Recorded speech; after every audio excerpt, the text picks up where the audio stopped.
അസ്സലാമു അലൈക്കും. എല്ലാവർക്കും മൈ ഫേവറേറ്റ് റെസിപ്പിയിലേക്ക് സ്വാഗതം. ഇന്നൊരു സ്നാക്സ് റെസിപ്പിയാണ് ചെയ്യുന്നത്. എല്ലാവർക്കും ഒരുപോലെ ഇഷ്ടപ്പെടുന്ന ഒരു സ്നാക്സ് റെസിപ്പി കൂടിയാണിത്. വീഡിയോയിൽ കാണുമ്പോൾ തന്നെ നിങ്ങൾക്കറിയാം, കല്ലുമ്മക്കായ് ഫ്രൈ ആണ് ഇന്ന് ഞാൻ ചെയ്യാൻ പോകുന്നത്. അപ്പോൾ ഈ ഒരു സ്നാക്സ് ഒരിക്കലെങ്കിലും കഴിച്ചിട്ടുള്ളവർക്കറിയാം ഇതിൻ്റെ ടേസ്റ്റ്. അപ്പോൾ കൂടുതലായി ഇതിൻ്റെ ടേസ്റ്റിനെ പറ്റി ഞാനൊന്നും പറയുന്നില്ല. വളരെയധികം ടേസ്റ്റുള്ള ഈ ഒരു സ്നാക്സ് എങ്ങനെയാണ് തയ്യാറാക്കിയെടുക്കുന്നതെന്ന് നോക്കാം. അപ്പോൾ നിങ്ങളെൻ്റെ വീഡിയോ ആദ്യമായിട്ടാണ് കാണുന്നതെങ്കിൽ പ്ലീസ് ഒന്ന് സബ്സ്ക്രൈബ് ചെയ്ത് സപ്പോർട്ട് ചെയ്യണം. അപ്പോൾ റെസിപ്പി ഇഷ്ടപ്പെടുകയാണെങ്കിൽ അതുപോലെ തന്നെ മറ്റുള്ളവരിലേക്കൊന്ന് ഷെയർ ചെയ്ത് കൊടുക്കുകയും വേണം. അപ്പോൾ കുക്കിങ്ങിലോട്ട് പോകാം. ഞാൻ കുറച്ച് കല്ലുമ്മക്കായ വാങ്ങിയിട്ടുണ്ട്.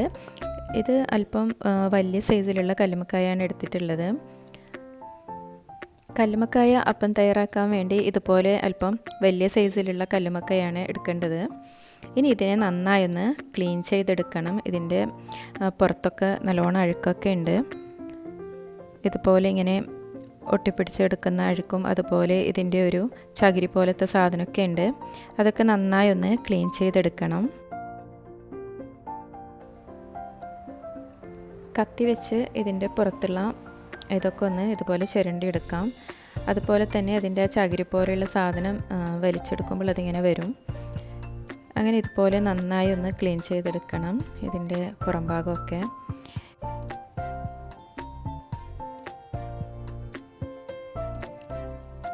അങ്ങനെ ഇപ്പോൾ ഞാൻ നന്നായി ക്ലീൻ ചെയ്തെടുത്തിട്ടുണ്ട്. ഇപ്പോൾ ഈ കല്ലുമ്മക്കായ ഇങ്ങനെ ഓപ്പൺ ആയിട്ടാണുള്ളത്. ഇത് ഫ്രിഡ്ജിൽ വെച്ച കല്ലുമ്മക്കായ ആയതുകൊണ്ടാണ് ഇത് വായ അല്പം ഓപ്പണായി കിടക്കുന്നത്. അപ്പോൾ ഇതിനൊരു കത്തി വെച്ച് നന്നായി ഒന്ന് ഓപ്പൺ ചെയ്തെടുക്കാം. അതിനുശേഷം അതിൻ്റെ അകത്ത് വെള്ളമൊഴിച്ച് നന്നായി ഒന്ന് കഴുകിയെടുക്കണം.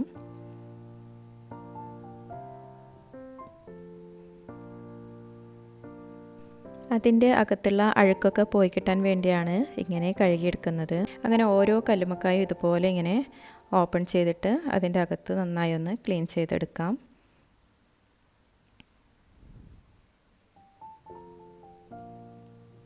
ഇതുപോലെ കത്തി വെച്ച് പതുക്കെ ഒന്ന് പ്രസ് ചെയ്ത് കൊടുത്താൽ അത് നന്നായി ഓപ്പണായി കിട്ടും.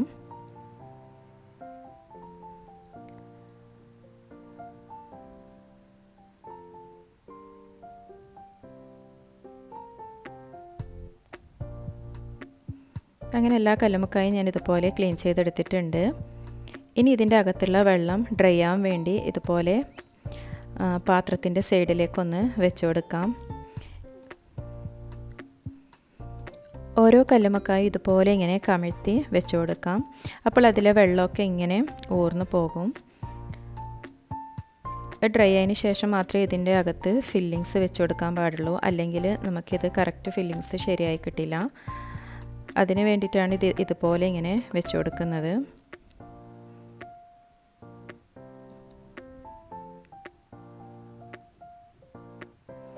ഇതിൻ്റെ അകത്ത് നല്ലോണം വെള്ളമുണ്ട്. അപ്പോൾ അതൊക്കെ ഒന്ന് ഡ്രൈ ആയി വരട്ടെ. ഇനി ഇതിലേക്കുള്ള ഫില്ലിങ്സിനുള്ള കൂട്ട് റെഡിയാക്കി എടുക്കാം. അതിനായി പൊന്നിയരിയാണ് ഞാൻ ഇതുപോലെ കുതിർത്തെടുത്തിട്ടുള്ളത്. ഇനി ഇത് നന്നായി ഒന്ന് അരച്ചെടുക്കാം. അതിൻ്റെ ഒപ്പം തന്നെ കുറച്ച് ചെറിയുള്ളിയും പെരുംജീരകവും 2 പച്ചമുളകും കുറച്ച് തേങ്ങയും കൂടി ഇട്ട് അരച്ചെടുക്കുന്നുണ്ട് ഞാൻ. അരിയോടൊപ്പം തന്നെ ഇത് അരച്ചെടുക്കാം. അധികം ലൂസാവാത്ത ഒരു ബാറ്ററാണ് നമുക്ക് വേണ്ടത്. അപ്പോൾ ഇത് കുറച്ചിങ്ങനെ ഇട്ട് നന്നായിട്ടൊന്ന് അരച്ചെടുക്കാം. ഇത്ര കട്ടിയിലാണ് ഞാനിതിപ്പോൾ അരച്ചെടുത്തിട്ടുള്ളത്. എന്നാൽ ഫൈനായിട്ട് ഞാൻ അരച്ചെടുത്തിട്ടില്ല. ചെറിയൊരു തരിയോട് കൂടിയിട്ടാണ് ഇതിപ്പോൾ അരച്ചെടുത്തിട്ടുള്ളത്.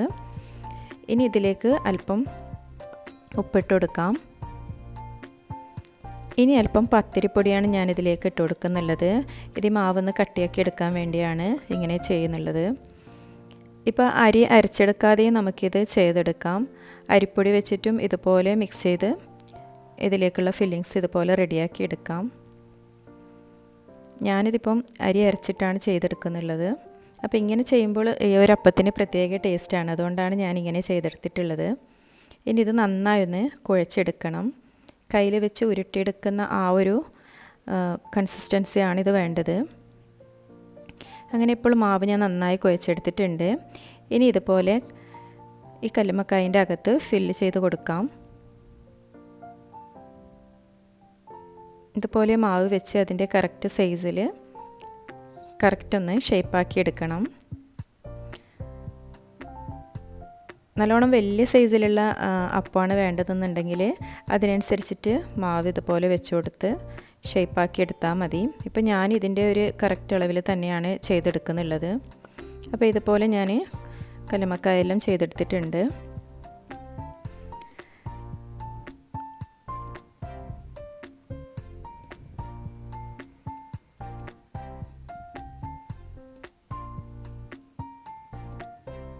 ഇതുപോലെ ഇങ്ങനെ ഉരുട്ടിയെടുത്ത് അതിൻ്റെ ഷേപ്പിൽ തന്നെ എങ്ങനെ വെച്ച് കൊടുക്കാം.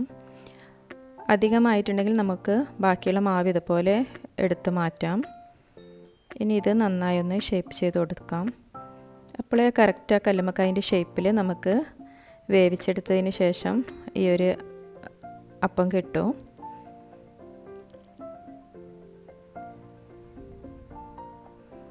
ഇപ്പോൾ ഇത്രയും കല്ലുമ്മക്കായ ഞാൻ ഇതുപോലെ ചെയ്തെടുത്തിട്ടുണ്ട്. ഇനി ഇതിനെ ഒന്ന് സ്റ്റീം ചെയ്തെടുക്കാം. ഞാനിതിപ്പോൾ അപ്പച്ചട്ടിയിൽ വെച്ച് കൊടുക്കുന്നുണ്ട്. ഇനി ഇതൊരു 15 മിനിറ്റ് നന്നായി ഒന്ന് സ്റ്റീം ചെയ്ത് വേവിച്ചെടുക്കണം.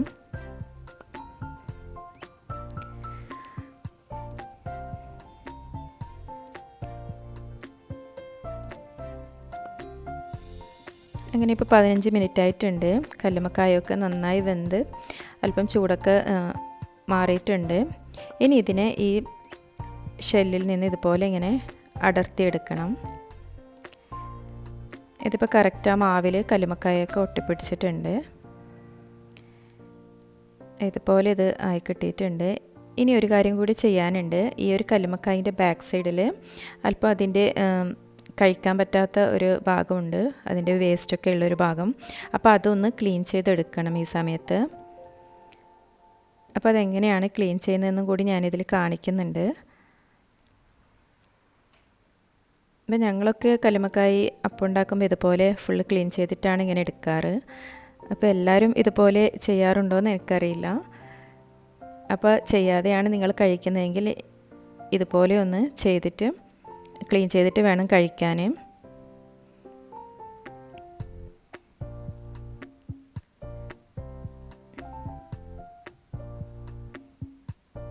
ഇതാണ് ഞാൻ പറഞ്ഞ അതിൻ്റെ ബാക്ക് സൈഡിലുള്ള ഭാഗം. അപ്പോൾ ഇതിങ്ങനെ പതുക്കെ ഒന്ന് അടർത്തിയെടുത്താൽ നമുക്ക് ആ വേസ്റ്റ് ഇത് കിട്ടും. ഇതോടുകൂടി കഴിച്ചാൽ നമുക്ക് വയറുവേദനയൊക്കെ ഉണ്ടാവും. അതുകൊണ്ടാണ് ഇത് ക്ലീൻ ചെയ്തിട്ട് കഴിക്കുന്നത്.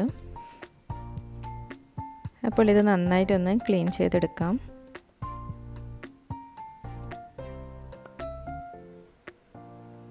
അപ്പോൾ അതൊക്കെ ഒന്ന് ഇതുപോലെ ഇങ്ങനെ അടർത്തിയെടുത്താൽ മതി. ഇല്ലെങ്കിൽ കല്ലുമ്മക്കായ് മൊത്തത്തിൽ ഇളകി വരും. അപ്പോൾ അത് സൂക്ഷിച്ച് വേണം ഇതുപോലെ ഒന്ന് അടർത്തിയെടുക്കാൻ.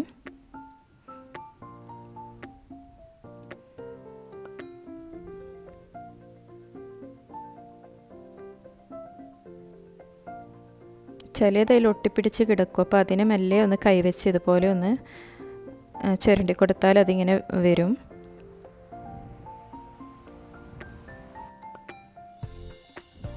ഇത്രയും വേസ്റ്റാണ് അതിൻ്റെ ബാക്ക് സൈഡിലുള്ളത്.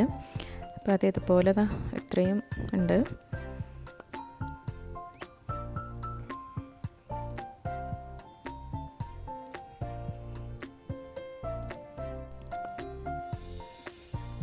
അങ്ങനെ ഇപ്പം എല്ലാം ഇതുപോലെ ഞാൻ ക്ലീൻ ചെയ്തെടുത്തിട്ടുണ്ട്.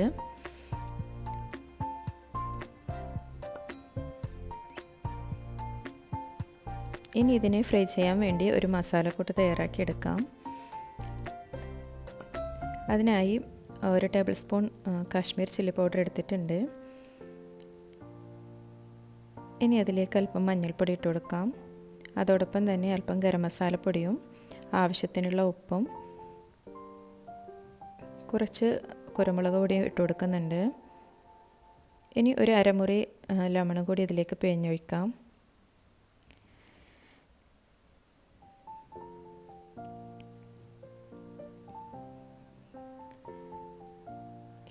ഇനി കുറച്ച് വെളുത്തുള്ളി ചതച്ചതും കൂടി ഞാൻ ഇട്ട് കൊടുക്കുന്നുണ്ട്. കൂടെ അല്പം കറിവേപ്പിലയും. ഇനി അതെല്ലാം കൂടി നന്നായി ഒന്ന് മിക്സാക്കി എടുക്കണം. ആവശ്യത്തിന് വെള്ളമൊഴിച്ച് ഇതൊരു ലൂസ് ബാറ്ററാക്കി എടുക്കാം. ഇതിൽ കല്ലുമ്മക്കായ് മുക്കിയെടുത്ത് പൊരിച്ചെടുക്കാനുള്ളതാണ്. അപ്പോൾ ഇനി കുറച്ചും കൂടി വെള്ളമൊഴിച്ച് കൊടുക്കാം. ഇത്രയും മതി. ഈ ഒരു തിക്നെസ്സാണ് വേണ്ടത് ബാറ്റർ. ഞാനിപ്പോൾ എല്ലാ കല്ലുമ്മക്കായും പൊരിച്ചെടുക്കുന്നില്ല, കുറച്ച് മാത്രമേ പൊരിച്ചെടുക്കുന്നുള്ളൂ. അപ്പോൾ അതിനാവശ്യത്തിനുള്ള മസാലയാണ് ഇപ്പോൾ തയ്യാറാക്കിയിട്ടുള്ളത്. ഇനി കല്ലുമ്മക്കായ ഇതിലേക്കിട്ട് നന്നായി ഒന്ന് ഡിപ്പ് ചെയ്തെടുക്കാം. മസാലയൊക്കെ എല്ലായിടത്തും ആകുന്നത് വരെ ഇതുപോലെ ഒന്ന് മുക്കിയെടുക്കാം.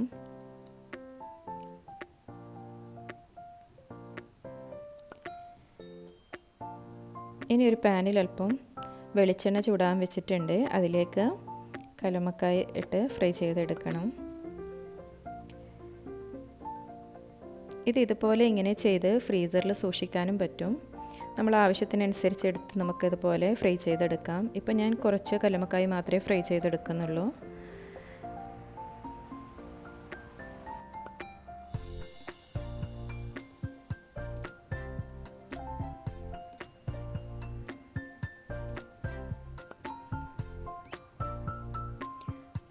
ഇനി ഇത് മെല്ലെ തിരിച്ചിട്ട് കൊടുക്കാം. എല്ലാ സൈഡും ഒരുപോലെ ഒന്ന് ഫ്രൈ ചെയ്തെടുക്കണം. അപ്പോൾ ഞാനിത് എല്ലാ സൈഡും ഇതുപോലെ ഇങ്ങനെ തിരിച്ചു മറിച്ചൊക്കെ ഇട്ട് ഫ്രൈ ചെയ്തെടുക്കുന്നുണ്ട്. അങ്ങനെ ഇപ്പോൾ നല്ല അടിപൊളി കല്ലുമ്മക്കായ റെഡി ആയിട്ടുണ്ട്. ഇനി ഇതിനെ ഒരു പ്ലേറ്റിലേക്ക് കോരി മാറ്റാം. വൈകുന്നേരം ചായയോടൊപ്പം കഴിക്കാൻ പറ്റിയ നല്ലൊരു അടിപൊളി ഈവനിങ് സ്നാക്സാണിത്. അപ്പോൾ ഇത്രയേ ഉള്ളൂ ഇന്നത്തെ റെസിപ്പി. അപ്പോൾ റെസിപ്പി ഇഷ്ടപ്പെട്ടാൽ ഒരു ലൈക്ക് തരാനും മറ്റുള്ളവരിലേക്കൊന്ന് ഷെയർ ചെയ്ത് കൊടുക്കാനും മറക്കരുത്. Thank you for watching.